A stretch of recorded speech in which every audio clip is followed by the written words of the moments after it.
To find the first geothermal power plant in the world, you have to go to Tuscany, Italy, in the earliest 20th century. The creation of the first geothermal power plant was thanks to Prince Piero Ginori Conti of Trevignano.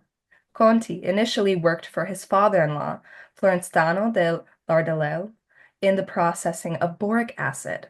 It was through his work that Conti eventually found his way into geothermal energy, with the creation of the first geothermal energy generator in 1904.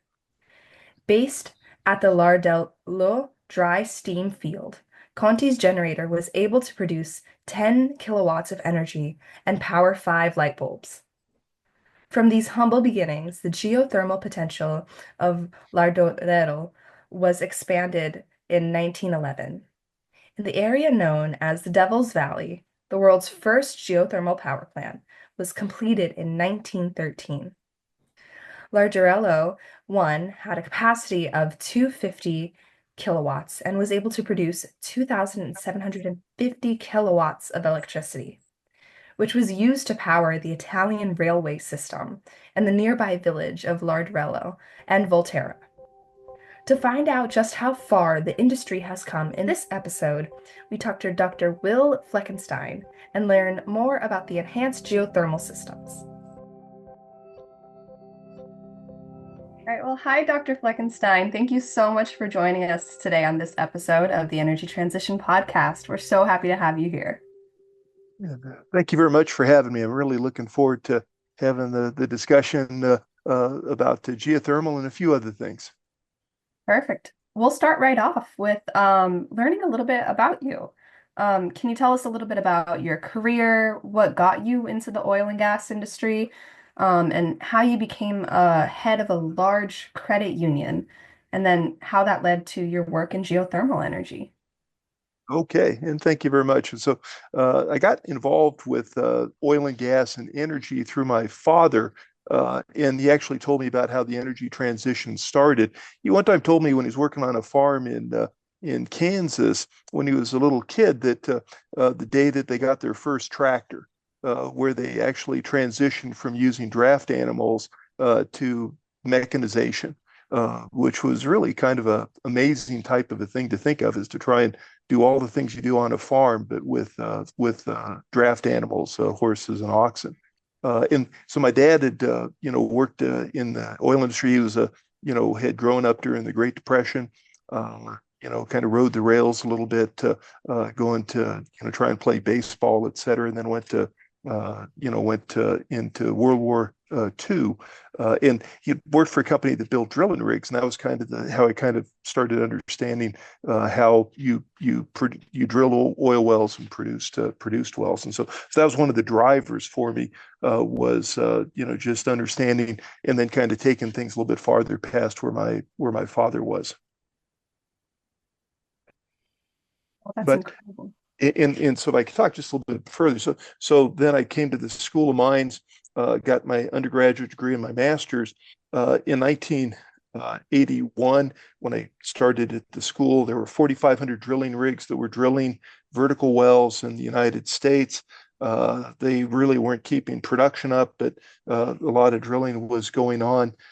Then I got out of school with a master's degree, and the first job I had was actually working as a roughneck because the price of oil had dropped very dramatically. There were no jobs out there. The joke used to be if you wanted a petroleum engineer, you would ask for a waiter. So I started working by the Salton Sea as a roughneck on geothermal wells, and immediately started to see, both the opportunity as you're producing the 650-degree water, but also the difficulty, all the scaling, all the corrosion that went on with it, et cetera. So then I transitioned into oil and gas. I became a drilling supervisor at a place called the Elk Hills Naval Petroleum Reserve. I worked out there for about 7 years, mainly in drilling and completions, before I came back to school to work on my doctorate and continue past that point. So I'd worked at the School of Mines, became a department head in petroleum engineering. But one of the reasons I got involved with credit unions was I wanted to start a business And credit unions were very good at having low costs, low fees. And so that's how I ended up with a smaller credit union that merged into a larger one. And then I became a board member of that. It's a volunteer. I make no money at it. And then now I'm the chairman of the board since 2008 of one of the largest credit unions in the state of Colorado. We got about $2.8 billion in assets. That's a really interesting story. Could you just explain a little bit what a roughneck was? Is that what you said? Yeah, sure. A roughneck is somebody that actually goes ahead and runs the rig itself, the pipe. He takes apart the pipe, puts it back together as you trip in and out of the wellbore. You run casing, all the manual things that you have to do on a drilling rig. That's what I was when it was about 115 degrees in the Salton Sea in August. Sounds sounds pretty uncomfortable. Hard work. Yeah. Well, I understand that you've launched a startup, GTO Technologies, and you closed an initial seed funding round of around 1.7 million. Could you tell us a little bit about that and how you translate research into like a real product for a company? Sure. So the first thing we did was I'd gotten a grant from the Department of Energy for $5.3 million to develop the tools and technology for what is called conformance control for enhanced geothermal systems. And then based upon that, I was able to get a patent for the system for conformance control. It's essentially the only patented conformance control system that's on the market. One thing somebody told me early on was that you can't sell a technical paper, but you can sell a patent. And so as soon as we actually had patented the technology, that's when we were able to attract some interest from the investment community. And we now have a $5.5 million seed round that is contingent on several milestones as we're going forward, of which we've gotten the first $1.7 million tranche just a few months ago. Could you explain a little bit on sort of a high level what conformance control is? I beg your pardon? Could you explain on a high level what your technology is and what it does? Sure. So enhanced geothermal systems in concept is very simple. You pump cool water into the subsurface, it heats up, you produce it to a power plant, and you get this carbon-free energy. The problem is, how do you make the water go where the heat is at in the subsurface? And so what our technology allows you to do is to first construct between two horizontal wells or a series of horizontal wells this matrix of fractures that then you have to where the water travels between the injectors to the producers to harvest heat. And what our technology does is allow you to first construct that by creating these hydraulic fractures for the construction of the subsurface heat exchanger, but then also like a radiator to make sure that you can control where the water goes to uniformly harvest the heat, regardless of what the size of the fractures are, because nature is not symmetrical. And when you say harvest the heat, are you putting the cool water on and then producing steam or gas or something to move a turbine or something? Like how would you? Exactly. So you inject this cooler water coming out of the power plant. It goes down your injection wells. It travels through the heat. The Earth's heat heats it up. It comes to the surface, but it still is a liquid. And then it's going to travel into what they call a binary plant, which is going to have a heat exchange from the hot water you're producing. And then that binary plant is going to have the right thermodynamics to go ahead and flash at exactly the optimal temperature in order to give you that steam to drive your turbine, which is what produces the electricity. And then you inject the water back into the subsurface after you've taken some of the energy out of it in order to continue the process. Thank you. Oh yeah, that bring up a lot of interesting areas with that technology. We read a lot about, the U.S. Department of Energy Geothermal Technologies Office with their Observatory for Research, especially in the geothermal energy. So their initiative at a dedicated field site in Milford, Utah, Do you know what is going on there that's benefiting the new interests in geothermal energy? Absolutely. It's one of the real big drivers, I think, because it's hatching the technology that people are seeing that helps the economics. So, for instance, they've had great success increasing the drilling rates with, PDC bits, which were used for oil and gas, and originally came out of geothermal like 40 years ago from a Department of Energy or energy type of a government-funded project. And so it allows you to try these different technologies, but in the subsurface, not in the lab. And so this was a key for, I think, Fervo, which is one of the first of the really successful EGS companies to come out, is that they're able to try their technology, be able to then take it, get some investment capital, and then continue on with milestones until they've, I think, raised maybe $450 million in capital, which is, what they're in the process now is taking the technology they developed and being able to try and produce electricity with it. Yeah, wow, that's incredible. Well, it looks like there's a lot of funding attention towards, geothermal systems and energy right now. Um, could could you tell us what an enhanced geothermal system? I know you just mentioned an EGS, which I think is an enhanced geothermal system. Can you tell us what that is and how this is different from traditional geothermal systems like geysers in California? Sure, absolutely. So enhanced geothermal system is where you're trying to harvest the heat where there's no reservoir. So the hydrothermal geothermal systems, like what you see at Yosemite or Old Faithful up at Yellowstone, or the geysers, is where you have this very hot temperature, but you also have fractures of some sort or some type of reservoir that is able to take the heat, put it in water, and then produce it to the surface. And that's basically what the original geothermal plants did was you would drill into these fractures that many times were manifested as like hot springs at the surface.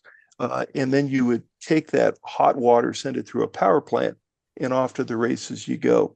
Now, the difference between enhanced geothermal systems and what the original hydrothermal did was almost what shale development did. So now you have this resource there. For shale, it was hydrocarbons. For geothermal, it's this heat, but there is no reservoir. There's no means of actually producing it to the surface. So we go ahead and drill horizontal wells and then create the reservoir that allows you to be able to harvest that heat where you don't have any type of natural reservoir to be able to do it. And this greatly expands the area that geothermal can be produced from. I don't understand why you need why you need a reservoir. Why do you need a horizontal kind of clearing? And so when you look at this rock, it's literally very low or zero permeability. So think of like a granite, where the granite has absolutely no ability to move fluid through it at all, but it's hot. And so what you have to do is crack the granite apart, be able to pump fluid through it, and then allow the heat to transfer through the rock into the water. Now, the problem is, and this is why it's really key to have the control, is that there's only so fast can you pump the water through before you start to outrun the heat transfer for the rock into the water. And that means that you pump water through, you have a short circuit. So you have a big fracture, the water's going through, and it's actually cooling the rock down so that your hot water that you're producing at a power plant drops in temperature. And that's been the real bane of enhanced geothermal systems is you're not producing that hot water long enough in order to support these $500 million to $1 billion power plant investments that it takes in order to make sure that this keeps the lights on in an affordable manner. So would an issue be like surface area to some extent? Because like you're mentioning like the heat transfer, right? I would imagine if they had like a different way of like instead of just a blanket like opening, wouldn't you like create different fractures with different like side exits or something for the water? I don't know if that makes sense, but I'm just thinking theoretically how you would Oh, maximize. oh, you're hitting right exactly on our technology. So here you have this well. So for our technology, we have an injector that you're then fracturing into two open hole producers.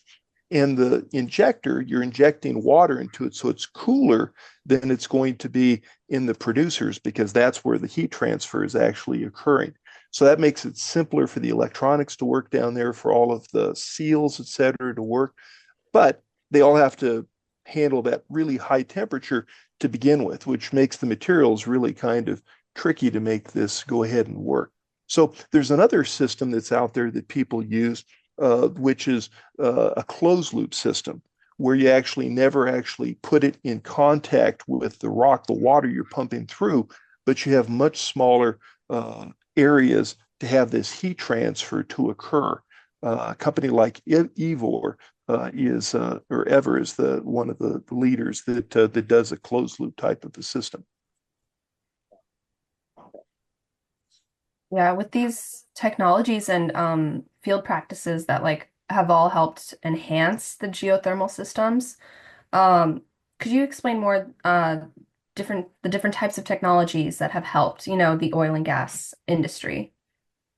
Well, so one of the things that's really key about this is that all of the technologies, for the most part, that you're using in geothermal are also used in oil and gas. So the rigs themselves, they pre-exist. They do some, relatively minor types of alterations to make them work for, for geothermal. But those actually are in existence. So that's one key thing, is that you have these rigs, et cetera, that are actually being paid for by the oil and gas industry because they're doing drilling operations there. And then they come over and they'll drill geothermal types of wells for us. So the supply chain of actually being able to put everything together on a well is one key part of it. But there's also the packers, the directional drilling tools, all of the bits. Those have all been developed with oil and gas. And then you're trying to make those modifications to get them to come over and work in geothermal. And the bits have been phenomenally successful, where you've gone from like 15 feet per hour up to 200 feet per hour in the drilling. And that really cuts down on the cost it takes to actually construct one of these systems. Yeah, and is the success of companies like Fervo in Utah helping increase the interest in geothermal energy? Think so. I mean, most people have regardless of where you think your position is on climate change, that if you're able to produce energy without any type of emissions at all, which is what, geothermal is capable of doing, it's better for the environment. And so for us, you're producing these BTUs that are coming directly from the subsurface, and they come up to the surface, and then you harvest the heat out of them. And it makes perfect sense to anybody that really cares about the environment to know that that is going to be a really clean form of energy. And it also has a very small surface footprint. So you look at like solar and wind, and you have to have relatively large areas at the surface that it takes in order to put your solar panels and your wind farms in place. Where geothermal, you're going to have these relatively small types of well sets, similar to you have in like West Texas for shale development, and then the wells spread out like a spider diagram below, and you have a relatively small footprint at the surface as well. Incredible, thank you. I was wondering, what are your expectations about the growth of geothermal energy in the future to meet global energy demand? Because I think Dr. Don Paul said this. He said when people turn the lights on, or it might have been Dr. Compton, sorry. When people turn the lights on, they want to see the light turn on, right? It's not about where the energy comes from, But do you think geothermal energy has the capacity to meet global energy demand? Well, I think so. I mean, you have this massive amount. There's been a lot of studies done by the Department of Energy and European uh, energy agencies as well, is that you could produce and cover all of the energy need for the world out of a relatively small amount of the subsurface.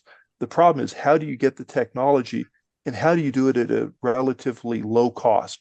I mean, one of the things that's been really important for the United States is how low cost natural gas has been. because it's essentially $2 to $3 an MCF now, which is exactly what the cost was back in 1981. So the power that you have, the electricity, is going to be lower cost because of that. So geothermal has to be able to become economies of scale to get to the point where you can start to compete with natural gas and coal, so that third world countries are actually going to want to adopt this technology in economic preference to like coal and natural gas, which is one of the real killers for what's going on within the environment right now from a standpoint of the emissions that you see and the path we're going on is getting there. So for instance, what we're doing, we're actually able to move the cost really significantly downward because you're able to harvest a lot more heat and do it in a much more efficient manner. And that cuts the per unit cost down. Because at the end of the day, that's what the person that's on the other side of the heat lamp or the light switch, he really wants to be able, or she wants to be able to just flip that switch and not have to worry about how expensive it's going to be to do it. Do you think the most like the biggest thing stopping people from the adoption of geothermal systems are is the initial capital like required to start a plant, or what is the initial thing stopping them? I think it's the subsurface technology. I mean, I think people are becoming better at that conversion at the surface, and there's going to be a lot of work that's being done. So, for instance, something like a direct thermal to electricity type of a technology to bypass using turbines would be a really good way to drop the cost. There's a lot of work that's going on there, but the biggest thing is the cost. What you can do in order to make it so it's cost competitive, so that people are willing to pay that additional cost. So for instance, one thing that people like Meta, Microsoft, they're looking at co-locating their data centers with like a geothermal power plant, so you don't have to worry about the costs of the power lines, et cetera, in order to drive those costs down and just take advantage of that 24/7 power that geothermal can go ahead and offer. Wow.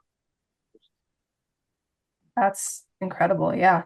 I feel like there's a lot of different aspects in really, pushing the technology into into true implementation, and to see that, to see that development in person in modern day, I think it's something that not many people think about, I think.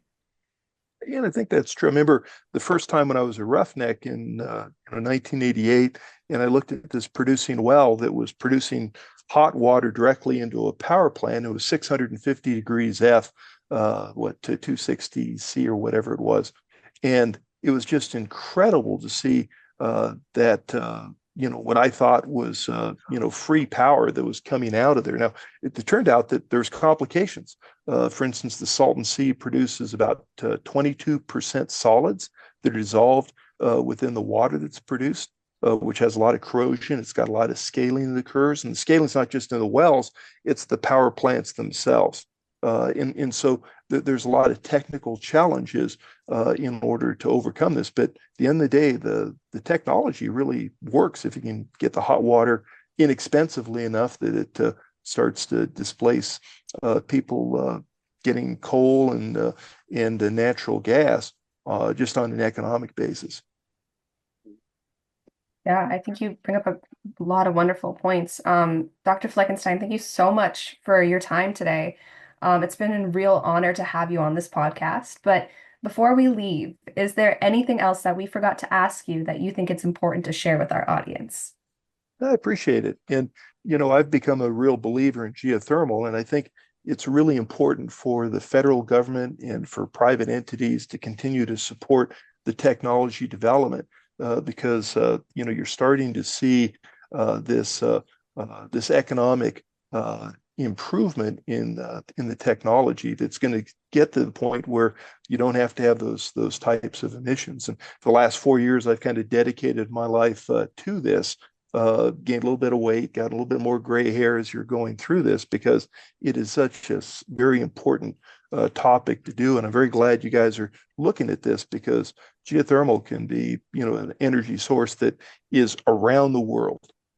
Any place you have a rift system, you have high temperatures in places like Kenya, Ethiopia, some of the hotter temperatures, obviously in Iceland, but you look at the Philippines, Indonesia, the Ring of Fire, and it's really a tremendous energy source that is going to be non-discriminatory. I mean, it just is there if you can get your hands on the technology to produce, and it can uplift a lot of people's lives if we can make it work.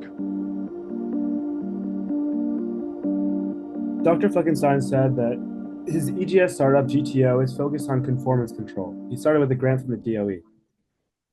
And a good quote I think would be important to mention is that it was said, you can't sell a technical paper, but you can sell a patent. This was said, and when he got the patent, he could approach investors and start his company. Exactly. Well, so the question that many people bring up is what is conformance control? Well, ESG wells pump cool water down from the wells to come into contact with hot rocks. The challenge is to make the water go where the best heat is through the matrix of fractures between the injector and producer wells to improve the efficiency of the full system. Like a radiator, you kind of want to harvest the heat essentially. Then the hot water comes back up in the well in form of steam or a heat exchanger to drive turbines to create electricity. Now, the key is to understand the mechanism of heat transfer from an impermeable hot rock to injected water. Well, a closed loop system doesn't necessarily inject the water into fractures, but keeps the fluid inside the producing tube. Now, new drill bit technology has led to performances from 15 feet per hour to over 200 feet per hour, significantly reducing the drilling cost. The cost challenge of any new energy technology is to make the capital and operating costs low enough that it competes with natural gas and coal. How do you drop costs? Well, these kind of questions are moved by the advances in drilling and in heat exchange. And the next barrier, sorry, is the subsurface. As an entrepreneur, you go through a lot of no's to get through that one yes. The costs of a geothermal plant are heavily weighted towards early expenses, rather than fuel to keep them running. Exploration activities, pre-drilling, geotechnical studies, exploration, confirmation, and developmental drilling all have a collective impact of overall project costs and success. Most geothermal power plants can run at greater than 90% availability, which is producing more than 90% of the time, which means that costs can be recovered pretty quickly. But however, operators need to balance operations with costs and electricity prices. There are a number of lessons learned by the oil and gas drilling industry, which are now getting sort of transferred to the geothermal industry. To explore this technology transfer a little bit more, we talked to John Clegg of Fervo Energy. I started my career in aerospace in the mid-80s after a degree in engineering science from University of Oxford in England.